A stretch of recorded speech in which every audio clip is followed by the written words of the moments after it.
এই শরীফ ভাই, এতক্ষণ যে ভিডিও করলেন কিছু বলে যান। হ্যাঁ, অনেক কষ্ট করেছো তোমরা। আমার সাথে ছিল মোহাম্মদ নয়ন, ঠিক আছে।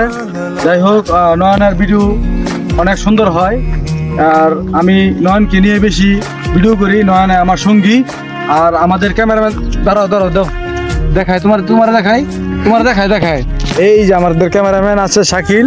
হ্যাঁ, খুব হ্যাঁ ছোট ভাই, অনেক লজ্জা পাচ্ছে, ঠিক আছে। যাই হোক, হ্যাঁ টুকটাক ভিডিও করে, ঠিক আছে। ওর ভিডিও যদি আপনারা দেখেন তাহলে সবাই ওকে একটু করবেন। আর এই নয়নের ভিডিও অনেক আপনারা করবেন, সাপোর্ট করবেন। আমাদের যদিও বড় ভাই আসছে আমাদের সাথে ছোট ভাইদের সাথে ভিডিও করতে, সবাই বড় ভাইকে সাপোর্ট করবেন এবং সবাই আমাদের পাশে থাকবেন। এই বলে আজকের মতন শেষ করছি।